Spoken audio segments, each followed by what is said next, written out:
Super.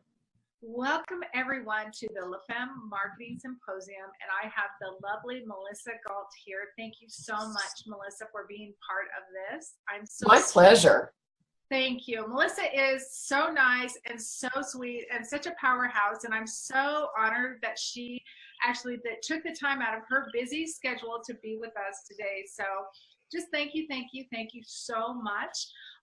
We are going to be talking about how to turn your points of connection into points of profit. So that's huge, and that's really what marketing is all about, is making connections and building relationships. Absolutely. So Melissa, what I'd like to do before we get started, because I have a whole bunch of questions for you, as always, and I'm always a big believer in golden nuggets, but before we do that, I would love to really share with the women a little bit more about you and who you are, because, you know, sometimes not everybody knows everything about you. So do you want to tell us just a little bit about yourself? I like doing it that way versus me just reading some long bio. I agree. Bios are highly overrated and not to be read out loud. So, sure. Snapshot would be, I never planned to go to college. I planned to go straight from high school into the working world. My mother had a different idea for me. I got home from my retail job of selling shoes, not very exciting, by the way, after 2 weeks, and I said, I think I want to go to college. She was thrilled to pieces. I did not have the aspirations she had for me. She suggested Cornell. I said, I won't get in. She said, you should try. I shut her up by trying. I thought I wouldn't get in. They let me in. They thought I was well-adjusted. So that kind of set me on a really interesting path, because first of all, I was following my mother's dream for me. And that's really important, because a lot of us tend to do that. We tend to follow somebody else's path. And my mother had her own huge path. She was a world-class Oscar-winning actress. Oh, wow. And yeah, so I grew up in the shadow of some very large shoes, very big career. My parents divorced when I was very young. Wow. Mom was essentially a single working parent. I had no idea. Wow. You might be a little too young, but some of the listeners might recognize her from 10 Commandments with Charlton Heston and Yul Brynner. And Mother played the young Egyptian princess who's in love with Moses and forced to marry Ramses. So there's this wonderful scene where Mother's on this royal barge, and Moses comes up dripping from the mud, and she says, Moses, Moses, Moses. That's my mother. Okay. We'll have to look her up after this interview, honey. Yeah, real live drama queen. So I followed her path for me, and I jumped into the field of purchasing in hotels, and I was very good at what I did, and I was moving every 8 months for 5 years. Oh, wow. I was the turnaround artist. And ironically, it's kind of what I do in coaching today. I turn around businesses. So I dive into your business. We clean up what's not working. We put new systems and controls in place. And we pull you forward into your business so your business becomes infused with your passion and your purpose. I love that. You know, the tricky part was, though, that as good as I was at purchasing, I was not passionate and purposeful about it. And my mother died a year after I got into it. She died back in '85. So she's been gone 32 years. It was really, really sudden, very public sort of thing. But it took me 5 years to have that aha moment. Life's too short. And I read a book called Do What You Love and the Money Will Follow. So I did. That's awesome. And I quit my job, and I went back to school for 6 full months.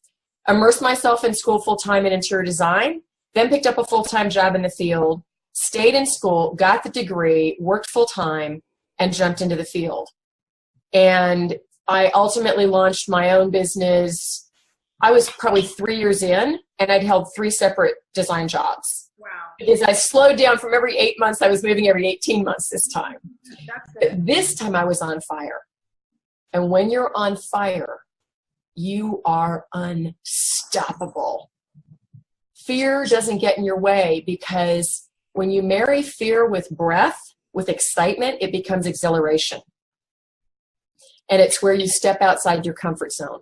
And whatever we do in life and in business is a constant stepping outside of the comfort zone. So every shift you make, every risk you take, you're constantly stepping outside. There's never a zone you're going to stay in. If you stay in a zone too long, you start to atrophy, you start to shrink, you start to die. So it's all about staying at the edge of that zone and being willing to go to those uncomfortable places continually. All the celebrities that you see in TV and the movies and the news, the politicians, all of them are doing this on a continual basis. You're doing this on a continual basis. I have absolutely no doubt. It's just we get used to that risk taking, and that's what you want to get familiar with. It's that place of you don't want to be bored, so let me try this. It might not work. It might work. You know, I don't see myself as brave. I had a friend of mine who's been in corporate forever, very successful at it. And she once said to me years and years ago, she said, "You're so brave." And I looked at her and said, "Brave or stupid, take your pick." Because I just don't see it as brave. So it took me a while to find my own path, but in design I found it. And I built my first business. And I still do some design today. But I moved into coaching design 5 years in because I finally started hanging out with my colleagues. And when I started hanging out with my colleagues, because before that I was only interested in clients. Clients. If I hang out with my colleagues, they're not going to hire me. Right. So I got to that 5-year mark. I started networking with them, and I started finding out that my results were through the roof. I mean, they were way not normal. And it had nothing to do with my talent. I had colleagues who were more talented than I was. It had to do with my systems and how I ran my business and how I connected with my clients and those points of connection I brought in and the inherent trust I built in each relationship. And that's what I teach, train, coach, consult, and motivate and inspire in today. So it's sort of a long answer with a windy twist, but there were points there because I certainly want anybody who's listening to this to understand, be on your own path, not a path that your parents, your well-intentioned sister, even your spouse, as well-intentioned as they may be, set for you. And don't listen to the naysayers because there's going to be lots of them. There's going to be lots of people telling you can't do what you want to do. You can't build a business based on your bliss. It won't work. Passion's not enough.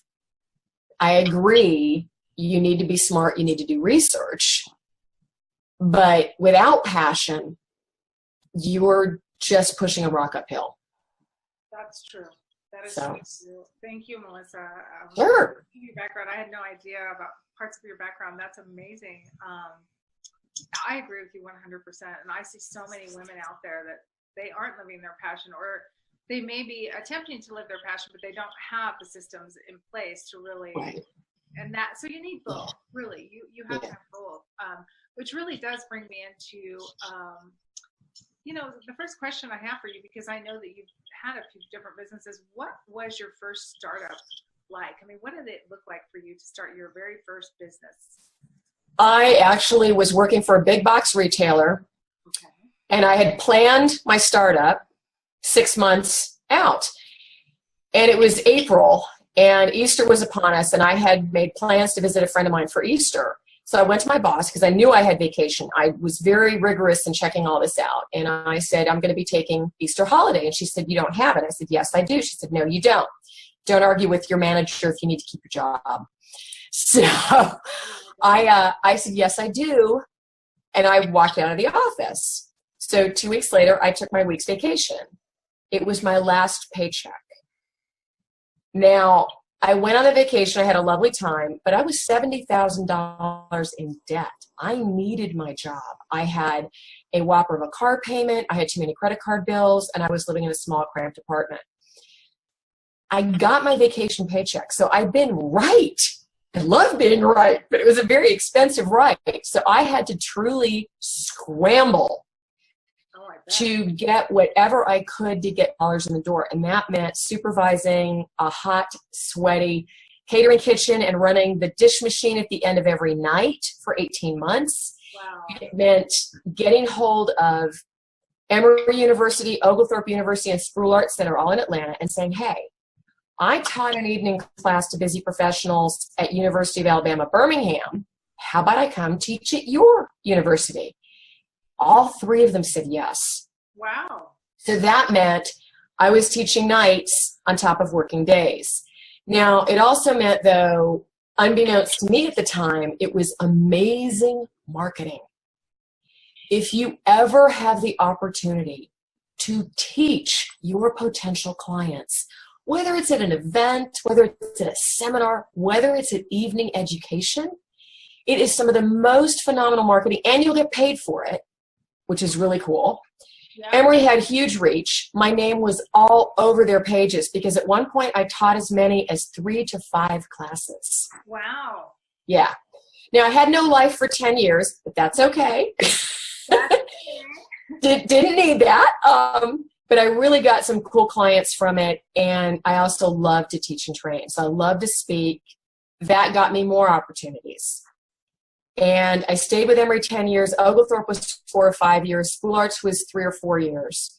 But teaching was a phenomenal avenue. And in the beginning, I lived off that income. Ultimately, my teaching income of around $12,000 whopping dollars a year turned into my travel money. Well, there which you is, go. yeah, very cool way to do it. So it was a very upside down start. It was scary on the one hand, but on the other hand, I was so excited. I was so on fire. I couldn't wait to get up in the morning. I didn't want to go to sleep at night. I was going all day. I was very creative in my marketing. I had no mentors. I had no coach. This was back in 1994. And it really put me at the edge of trying everything that I laid my hands on.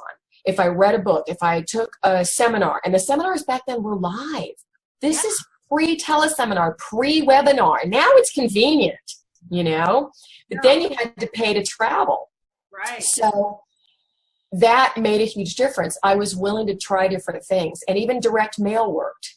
You know, sending an oversized postcard to Cornell alumni in the Atlanta area, and I got my first client. That's amazing. But see, here's the thing. Tipping points, okay? Point of connection, both Cornell alums. Completely different majors, 10 years apart. But the point that it was Cornell tipped them in my favor. Right. So, exactly. So, it's your point of Yeah. connection. That Yeah. makes sense. How did you handle the typical fear and sabotage that most women in business face, especially when you got started? You know, you have a choice with fear. You can give into it, and you can check in with yourself and see how that feels, and it usually feels pretty darn crappy. Or you can go, okay, you know what, I'm going to back burner this. I'm going to focus on my goals. I'm going to focus what I know works, and I'm going to focus on even the tiniest of wins. And as long as you keep your fear back burnered, you will take small steps that create momentum that get you to quantum leaps. It's when you focus on the fear that it becomes overwhelming. So the key is where you put your focus. And I've always found that I'm able to back burner it. I'm not saying dismiss it. And there's a place where you're kind of ignoring it in favor of something better. But if you spend your time in fear, you spend your time feeling bad and in worry. And that's really counterproductive. That's so true. I absolutely agree with that. And, you know, it's interesting. I had a client not so long ago that literally she would be fine one day and the next day she would spiral. And it got to the point where I'm like, you really need to get some, you know, professional help with this because it affected her business. She would land on something and then it would change within 48 hours because she would let fear just run her business and run her life. It was insane. So part of that, I'll tell you what, Angela, there's another piece of this, which is exercise. Mm-hmm. Exercise keeps me sane because it releases endorphins. I have a history of long-term depression. Really? Now, my business has saved my life because depression is hard to be when you're with other people. So when I would be at my lowest of low places, I was always in trouble when I was alone in the office, when I was alone at home. The moment I jumped in my car and got in front of a client, I was so focused on them that I couldn't be depressed. The moment I got back in my car, it descended again. Interesting. So the key is to be other focused. You cannot be depressed and focused on someone else at the same time. You cannot be depressed and be active at the same time. Depression makes you want to be inactive, makes you want to curl up in a ball, sleep a bunch of extra, and eat all the wrong things. And I've battled weight much of my life. Sugar is a complete depressant for me. I have to be extremely careful because I love my sweets. Yep. But if I go off on a binge, man, my emotions will take a tanker. They absolutely will. And they'll put me on that roller coaster ride, just like what your client experienced, and it'll mess you up. No, it really will. You know, I agree with you. Yeah, it's a tough thing. Yeah. Actually, on a side note, I recommended a book to her called The Mood Cure because I've gone through a little bit of depression. Ooh, nice. Love the book because it combines eating, exercise, amino acids. Amazing book. But yeah, it's definitely, I think exercise as an entrepreneur and self-care is really important. Self-care is key. And if we're talking books, there's one you might like called Breaking the Habit of Being Yourself by Dr. Joe Dispenza, one of my favorites on neuroscience. I'm going to go look that up. I love books. I love to read. He's awesome. He's awesome. Another question that I had is, what is the acronym you use as a formula for relationship building success? Because to me, relationship building is the whole key to marketing. It is. It really is. And the acronym is really simple. It's CREATE, CREATE. And it's connect, relate, educate, act, better yet, interact, touch, and engage. And when you do all of those steps, you will see a sale. Selling becomes a foregone conclusion, okay? I don't actually believe you ever have to sell anyone anything. I believe you connect, relate, educate, act, better yet, interact, touch, and engage, and the sale becomes a foregone conclusion. I love that. That is beautiful. That's a huge golden nugget. That's a huge takeaway. So for all of those of you who are listening, rewind, re-listen, write this down. This is huge. Thank you so much. One of the things you also mentioned was points of connection, and how, like, if you have a point of connection, it could tip you in favor of you or what you represent. Can you tell us a little bit more about points of connections and how? I'll give you actual examples. Okay, there's obviously the one at Cornell. So your alma mater can be a phenomenal point of connection, even if it's a high school alma mater. Or if you've got schools that your kids have been to, those can be points of connection. For example, one of my clients, turns out she'd been to the same boarding school as my younger sister 10 years earlier. What are the odds? Okay. I mean, my sister went to boarding school up north. And that means that every time this client and I connect, the first thing she asks me is, what's your sister up to? Because my sister has a wildly colorful backstory, including 12 years as a Roman Catholic nun. And we weren't raised Catholic or born Catholic. Wow. In Vatican City. Wow. So all of that is point of connection material. I have a client who hired me. It turns out we were both from California. She was from Northern, I was from Southern. Now, if you know anything about California, I do. 10 years. San Fran versus LA is kind of like worlds apart. Yes. But that was the tipping point. That and the fact that we both loved folk art. Okay.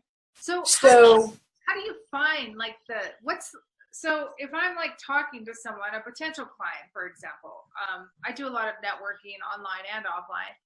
How would you recommend to myself and the other women listening, like, what is the first step in finding that point of connection? Talk less, listen more. I don't ask questions like, if I'm at a networking event, I don't ask, who do you work with? What do you do? I hate those questions. I'll ask things like, where was your last vacation? Ooh. Or where's your favorite travel destination? Or if you could have any superpower in the world, what would it be? I ask questions that create thought, engagement, and tell me something about the other person. And you know what's interesting about that, Melissa, that I find fascinating, is that you're going to remember that, or they'll remember Yes. you Yes. versus every other face that's put in front of them, or all the people. You know, like for me, I love people, but I am not very good with names. Like it takes me a while. I have to see someone several times. So I'm a big sweetie, honey, love you kind of person. You know what I mean? And I remember faces, and I can tell you, oh, the person that had the dark hair with the blue eyes that works at Bank of America that had brown shoes on, blah, blah, blah, but to remember their name, no. So I love this whole point of connection and asking interesting questions, because that would really help me. I mean, wow. I love that. It helps a lot. In fact, I did it recently. I was at a conference last week in Charleston. I did it around the table at lunch. And I remember those women far better than anybody else that I met, because I remember each of their faces with their names and their stories. That's cool. It makes a huge difference, huge difference. So ask something out of the box. You can ask something like, you know, have you seen any great movies lately? Or I've got some company coming into town, want to find a new favorite restaurant. What's yours? Get them talking about something other than work, something that will light them up, make them smile, or ask them for a resource. That's a great one. You know? Yeah. Yeah, something interesting and outside the box. Okay, that is like my biggest takeaway from this today. That's huge. I love that. I mean, it's simple, but something you wouldn't even necessarily think of. So thank you. Which brings me to another whole question. You know, we were talking offline before we started this interview today. We were talking about, you know, the men and women and equality and all of that. Mm. But I still feel like women sometimes have challenges in business today. In fact, before I ask the question, I want to share with you one of the biggest reasons I started and thought about doing this LFM marketing symposium. My brand is LFM. And I've been online for 15 years, so I have a decent sized network. I have noticed when I first came online in 2002, there were so many men that were making so much money. I mean, they were everywhere, and it was always the men that did the lead gen and the marketing and the sales, and it would just always seem to be the men. And to me, that felt really normal, because I have an IT background, you know, information technology. I was in a management role my whole corporate career. But then I started noticing, as you know, I've been online longer and longer, women tend to do more of the woo-woo stuff, which is amazing and wonderful, but a lot of women actually, and I'm going to say that because I really feel like a lot of women get scared of the whole numbers and the metrics and the marketing. They do. Yeah. So that's why I wanted to do this symposium. I really wanted to showcase women in marketing or things related to marketing and sales. And that's one of the reasons I invited you to be on. Not only that you're amazing anyways, but so with that in mind, with that background, can you share with us what you think are some of the biggest challenges that women face today in business? I think there's two or three. The first two that come to mind, the first is discounting ourselves. True. We're famous for not taking compliments well, for dismissing our accomplishments and achievements, which is why I like the superpower question, because women stop dead in their tracks when you ask that. They, honest to goodness, don't think they have any superpowers. It's unbelievable. And the trusting of oneself, which I've definitely wrestled with. I was really great the first 15 years in business, and then after that, it got a little dodgy.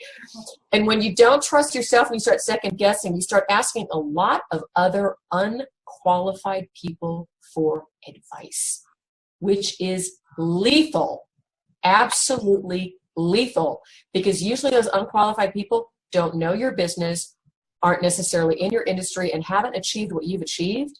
And if you start listening to them, you are going to make some seriously expensive mistakes.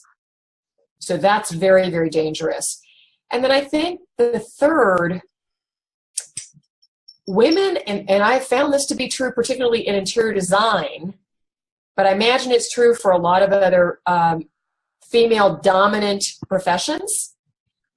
Women will listen to a male outside of the field with an advanced degree before they listen to a woman inside the field with advanced experience. You know what? Can I be very, very transparent here? I 100% agree with you because Yeah. I've done that. Yeah. And I wouldn't say that I would do that on purpose or demeaning women or anything. I was just raised in such a way that like the man is the head of the house. And not that I agree with that necessarily anymore. You know, I believe in equality, but that's how I was raised. And so that's just so ingrained in me. I think that I've done that. And my whole corporate career was all focused on, you know, men. Like worked with men. But the interesting thing is I managed men and they didn't like it. Yeah, very, very interesting. I love that phenomena. That's true. Yeah. How do you overcome that? How do you even realize you do that? Well, I think what stopped me dead in my tracks is, in one case, while this person had a fair amount of knowledge about my industry, they made fun of my industry. And nobody else in the audience saw it but me. And it made me nuts. And I completely was turned off by that. And in another case, I was given advice by somebody who really, you know, 5 times New York Times bestseller, very accomplished person. But they gave me some very poor advice at that point in time. Fortunately, I didn't listen to it. And he countered it completely within 3 months and never admitted to even having said that advice. So I thought, oh, this is so interesting. And it just was such a wake-up call to me that they have the opportunity to make just as many mistakes as we do. The difference is men don't let mistakes stop them. No, they don't. Men go, rah, rah, I'm a man, I'm going to make it, I'm confident, I don't care, I'm going to keep going. And women don't. We tend to take one mistake and blow it up completely out of proportion. The world is going to end because this happened. And we can't go on, and we're so embarrassed, and we don't ever want to, you know, face this again and forget it. Boy, that's allowing your emotions to run your business. And men don't do that. They just get over it, get on with it, and move on. And that's a wonderful lesson to learn. And there's actually a fourth one, I think about it now. Mars-Venus difference. Men don't multitask. They don't. They don't. And they focus on one thing to completion, one thing to completion, one thing to completion. Women brag about being multitaskers. And the disadvantage with that is we've just left an entire sea of loose ends, of incompletes. And our to-do list gets longer and longer and longer. And then we get more overwhelmed and overwhelmed. And then we let our emotions make us crazy, and then we give up, or we have a few days where we can't function, and so we're seeing it. Yeah. That is absolute. See, that's another golden gem. Don't necessarily multitask because it can lead to all these other crazy things. Mm-hmm. Wow. Melissa, that's amazing. So share with us your free gift that you have for these amazing listeners. Well, it is about turning points of connection into points of profit. And the title of it, because it's a wee bit of a tongue twister, is 30 Days to Lucrative New Clients with Profitable Points of Connection and Savvy Social. And what I'm including in there are my shortcuts to identifying your ideal hot and buying client. And this is something that most female business owners particularly love to ignore. They just put blinders on. They go, oh no, I can serve everyone. No, you cannot. No, you can't. Okay? And the moment you're willing to make that decision, you will find far better clients paying you far more money because your expertise is far deeper in the niches than it is in a broad base. When you say you're going to serve everyone, you're of no value to anyone, most of all yourself. So that part's huge. And then I share with you 15 places to find your ideal client online and offline, and strategies on the specific networks. Now, I am not recommending that you get on every network. I'm not. I started out that way because I started out in social media over 10 years ago. And back then the theory was, yeah, get on every network, be everywhere. There's no way to do it now. It's completely exhausting and a huge, hairy waste of time. So once you've identified your client, you know where to find them, you know where you need to spend your time and focus. And I don't recommend more than being on 1 or 2 networks. 3 is going to stretch you pretty thin because the reality is only a couple of them are schedule friendly. Twitter is schedule friendly. LinkedIn is schedule friendly. Facebook is not. I don't care what you read. Facebook is going to penalize you if you're not there live. You're absolutely right. Facebook Live is like the big thing now. And Instagram, you have to be there live too. So the big key is to leverage the right tools for your audience. If you want to play on Twitter and your audience isn't there, fine. Just don't count that as work time. It's playtime, okay? Don't try to be someplace and hope your clients will find you. You have to go where they already hang out. You're right. You're absolutely right. Thank you for sharing that. Sure. If there was one piece of advice that you wish you would have had when you first started this whole, journey into the online business world that you didn't get, that you wish you could have gotten, that you could share with us, what would that be? You're smarter than you think you are. Big risk equals big reward. The only things I've regretted are the things I didn't do, the opportunities that came about, and I got scared and I backed off. And I still think about them. And those were 15, 18 years ago. Wow. Seriously. I've never forgotten them. I may have forgotten things I've done, but the things I didn't do are what kind of lurks in the back going, what if, if only. Yeah. Wow. It makes me think, it's so interesting, Melissa, and I just have to share this with you. I'm so glad it was today that we did this interview, because literally about 3 hours ago, I was with a client, and then I had a couple other clients this morning, and I was looking at my schedule, and I'm like, you know what? I am letting my business run me instead of the other way around, because I have a lot going on, and I was multitasking too much, and it was starting to get to me, right? And, I've leveled up my game in the past 16 months so much, and I've been online for 15 years.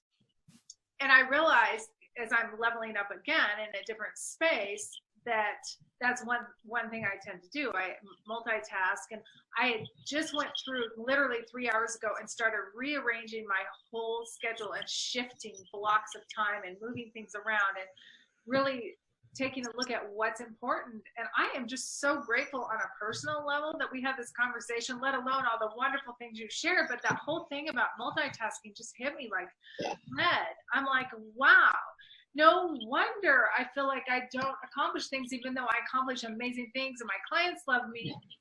It's because I have that thing that's always in my head, because I'm multitasking. Oh my God. Excuse me, but that's freaking gold. That's so cool. Well, there is a definition of a successful business that I've used for years that my clients have adopted, which is a successful business is one that informs and inspires, fuels and feeds, serves and supports the whole of your life. It doesn't swallow you whole. And if you're being swallowed whole by your business, it is not successful. I don't care how much money you're making. I don't care how many people you're serving. It's not successful, because the point of a successful business is for it to deliver the life of your dreams. Well, that's the point. Exactly. That's exactly the whole reason we go into business for ourselves, right? Is to have that freedom to design our own life and not have to work for someone else, right? Yeah, it's easy to lose track of that, and it's also easy to let it swallow you whole. I mean, I had that happen at the 5-year mark in design. I was facing a serious case of burnout because I was trying to serve too many clients, and I got very clear on who my ideal client was. I wrapped up 30 clients, kept 10, and those 10 are still lifetime clients of mine today, and my income doubled that year, as it had been doing, with half the work. And I got to take like a 3-week or a 5-week vacation that year. Can I go with you next time? Absolutely. Well, you know, you're absolutely right. And one of the things in my life that, and I'll share because there's a lot of women that can relate to this that are listening, is I have 3 teenage boys, right? And so what's super important for me is to be able to spend quality time with them. And so once again, it's like you said, your business, I don't remember, you said something about it shouldn't swallow you whole. It should be the other way around, right? And I find that that is a really delicate balance. And I just keep going back to what you said. Wow, not multitasking. And I think, wow, I'm gonna, after we get off, I'm definitely gonna go ponder that and see what I can do in my own business. And I encourage you that are listening to think about that, because I think that sometimes we as women, especially women that might have a bunch of kids and, you know, all these extra projects and things going on, that we tend to think multitasking is just the way of life, but it doesn't have to be. Now, do less, be more. And when you ask yourself the question, am I being productive or am I just being busy? Because that's the gap. Productive is profitable. Busy is not.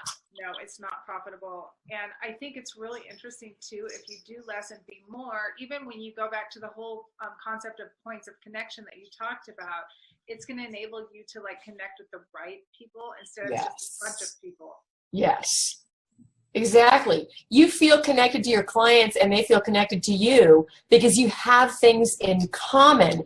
As obscure as they may seem, it gives you a sense of knowingness. And it makes you want to get to know them better instead of having them just be another client.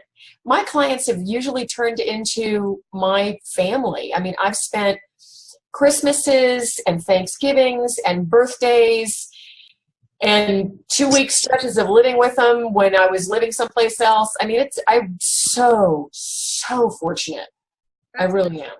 Well, and it all goes back to the whole point of connections. I think, Melissa, you are one of my favorite people that have been part of this symposium. You're so down to earth, and just the advice you give. I mean, it's phenomenal advice, but some of it is so simple that I think we just either have never heard it or we don't even think about it, and it will change your whole business and your whole marketing approach. I love that. And you'll be able to sell without really selling. So that's brilliant. Yeah. Yeah, definitely. Well, is there anything else, like one little last piece of advice you'd like to give that women could go out and implement today before we wrap this up today? I would say create what I'm going to call your Cliff Note bio, okay, which is all those neat little pieces about you that you've been stuffing down for years. Where you went to school, where your kids go to school, your favorite vacation destination. Do you like to cook Italian? What do you do for fun? Huh? I grew up on a pig farm. Would that be? Yes, yes. Because there's going to be people that either love bacon or want to have a farm lifestyle.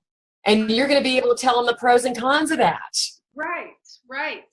So, yeah, all of that makes you fun, fascinating, and interesting. Each of you is a one-of-a-kind combination. There's nobody else on the planet that has your combination of education, experience, expertise, personalities, hobbies, and interests.